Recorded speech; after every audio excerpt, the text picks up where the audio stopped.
Assalamualaikum warahmatullahi wabarakatuh.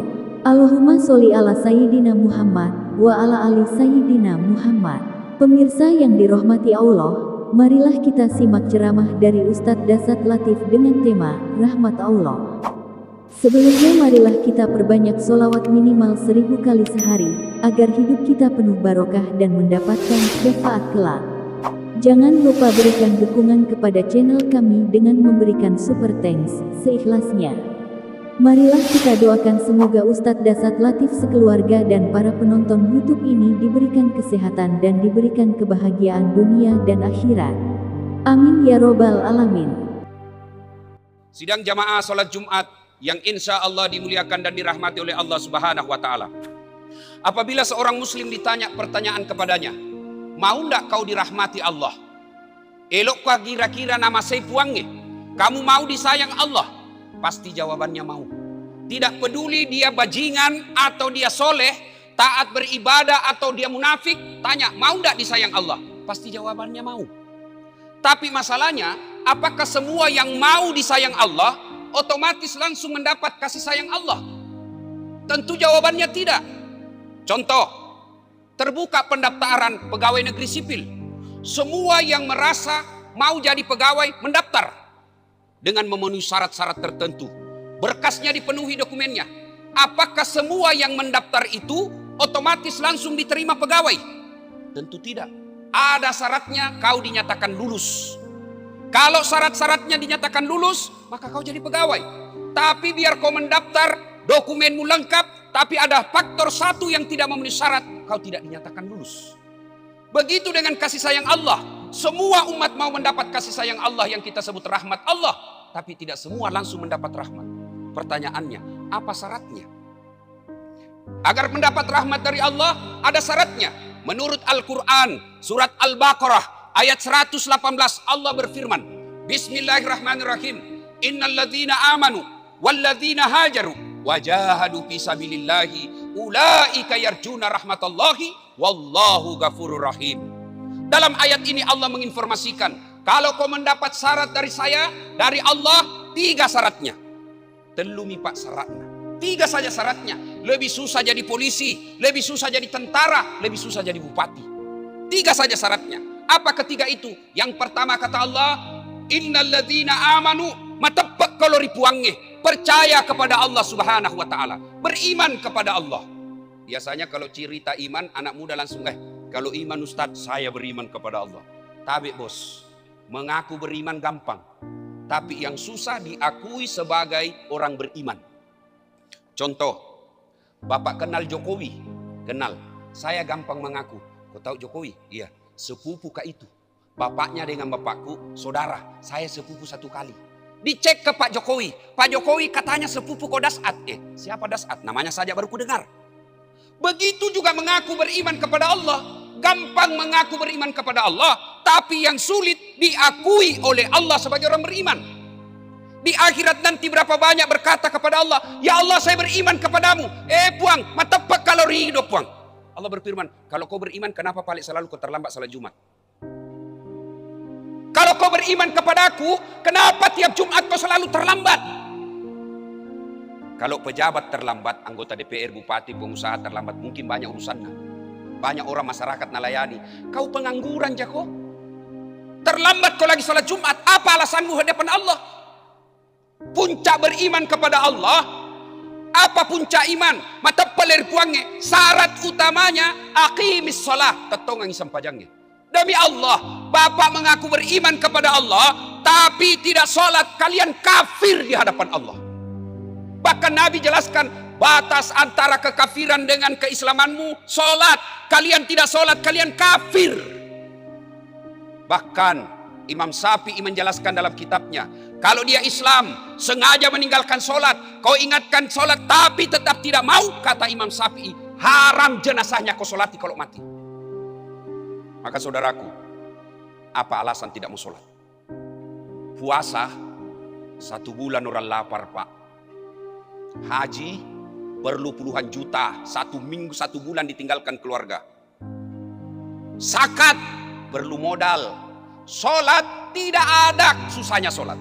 Saya tidak tahu bacaan sholat Ustaz. Wala tai'asu min rauhillah, kata Allah. Jangan kau putus asa. Ajakmu peturennu. Datang sholat jamaah di Masjid Al-Falah ini. Diam kau saja imam bacanya. Wakili kau sama imam. Diam saja. Tidak ku tahu tahayat Ustaz. Tidak ku tahu baca doa ruku. Tidak saya tahu baca doa iftitah. Diam saja. Imam wakili bacaannya. Selesai. Saya tidak bisa berdiri Ustaz. Duduk. Saya sibuk Ustaz di atas pesawat. Masuk waktu 2 maghrib isya. Allah kasih keringanan, jamak kau sholatmu. Saya perjalanan Ustaz, dari Batu Licin ke Banjarmasin, 8 jam perjalanan, buru-buru tidak mau singgah, boleh jamak sholat. Duhur asar gabung, bukan cuma digabung, boleh diringkas, duhur 2, asar 2, selesai. Tapi mobil tidak singgah, sholat di atas mobil, tidak perlu menghadap kiblat. Maka orang yang tidak sholat, sesungguhnya buka Al-Fat ayat 29. Muhammad dan Rasulullah walladzina ma'ahu asiddaw 'alal kuffar ruhama'u bainahum tarahum ruk'an sujada. Tanda umat Muhammad kalau mereka merasa berislam, beriman kepada Allah, ruk'an sujada. Kamu lihat mereka ruku dan sujud. Maka saudaraku, kalau ada di antara kita, kenapa ya rumah tangga saya tidak pernah bahagia? Kenapa hidup saya sangat sulit? Kenapa masalah tidak mau berhenti dalam hidup saya? Jangan cari kambing hitam, lebih baik periksa sholatmu. Pak, kalau orang kaya tidak sholat, pejabat tidak sholat, selebriti tidak sholat, masih ada harapan Pak. Dibilang tahu banyak uangnya.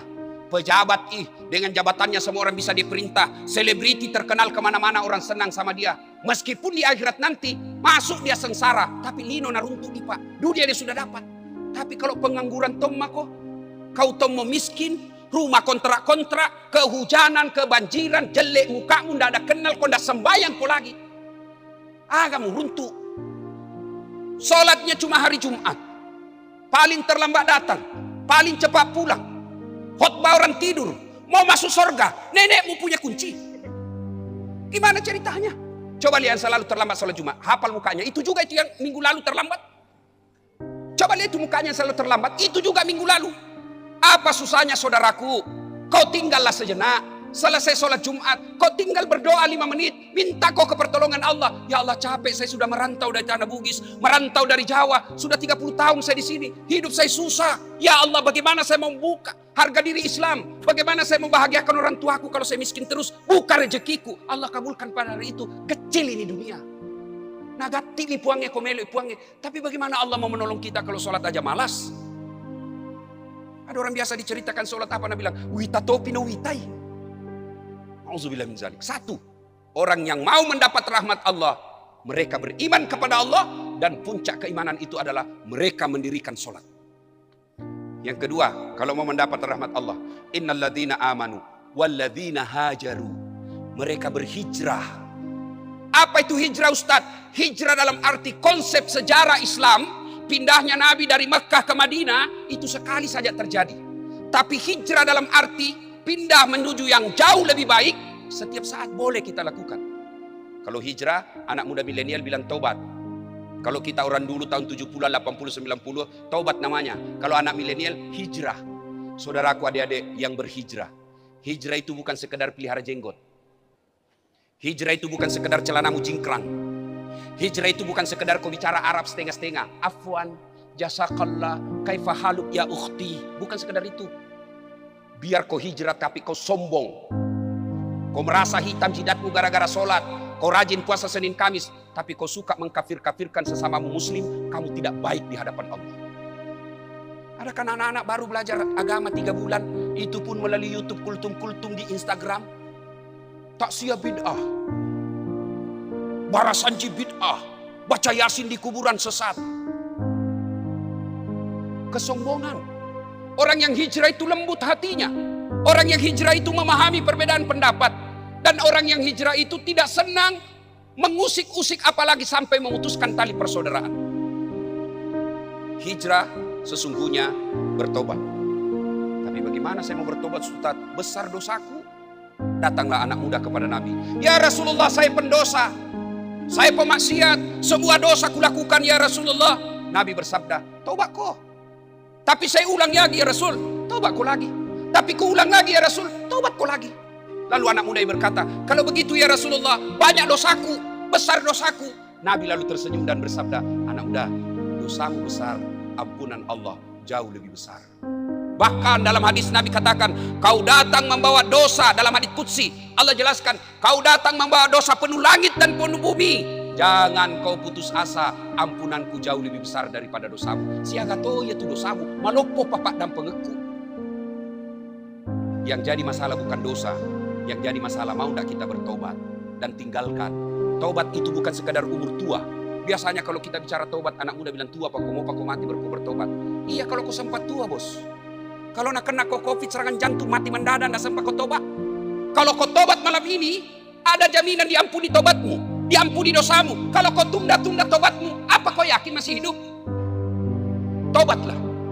Minta pertolongan ampun kepada Allah. Caranya apa? 1, menyesal. 2, mengakui. 3, tidak mengulang. 4, ganti kebaikan. 5, kalau berkaitan dosa sama manusia, tetanggamu, pegawaimu, bosmu, minta maaf kau sama itu orang. Kalau berkaitan dengan barang, kata Allah, palisu barang natawi. Kalau bapak berdosa sama saya, minta maaf, mengakui, tidak mengulang, ganti kebaikan. Yang paling penting barangku yang kau ambil kasih kembali. Di akhirat nanti, ketika ya Allah ampuni saya, maka dia puangi urus dulu dosamu sama dasar. Selesai pak kau sama itu baru kau datang sama saya. Yang ketiga, syarat mendapat rahmat dari Allah. Innal ladzina amanu wal ladzina hajaru wajahadu fisabilillah. Berjihad di jalan agama Allah. Adik-adikku yang baru belajar agama, jihad itu bukan sekedar perang. Jihad itu bukan sekedar mengangkat parang, pistol. Tidak, itu jihad zaman dulu. Waktu ada Belanda. Jihad kita sekarang apa? Pengendalian hawa nafsu. Jihad kita sekarang yang terbesar adalah mengendalikan ego dan kepentingan pribadi kita. Itulah jihad. Jihad ada 2 caranya. Amwal anfus, harta dengan jiwa. Orang kaya, keluarga besar, pembangun masjid ini jihadnya apa? Sebingkian kau masjid, itu jihadnya. Ilmuwan, alim ulama, apa jihadnya? Sebarkan ilmu, amalkan, dakwakan ilmumu, itu jihadnya. Kalian anak muda punya tenaga, jihadmu adalah tenaga. Para bapak-bapak polisi, tentara, jihadnya adalah ciptakan keadilan dan keamanan masyarakat, itu jihadnya. Jihad tidak selalu dalam arti perang. Jihad suatu kali selesai perang Badar, Nabi lalu bersabda, baru saja kita pulang dari perang kecil akan menuju perang yang lebih besar. Sahabat kaget semua, ya Rasulullah masih ada perang yang lebih besar dari ini? Kata Nabi, ya apa itu? Pengendalian hawa nafsu. Sidang Jumat yang saya muliakan, beriman kepada Allah, bertaubat dan berjihad fisabilillah, anwal anfus, harta dengan jiwa kita. Ulaika yarjuna rahmatallahi. Itulah yang kata Allah, betul-betul aku rahmati.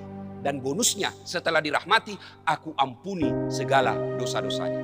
Mudah-mudahan Jumat kali ini menjadi evaluasi buat kita untuk memperbaiki iman kita, meningkatkan daya taubat kita, daya taubat kita, kemudian melengkapinya dengan berjihad melalui kemampuan kita masing-masing. Barakallahu li wa lakum wa izaizil mu'minin, innahu huwal ghafurur rahim.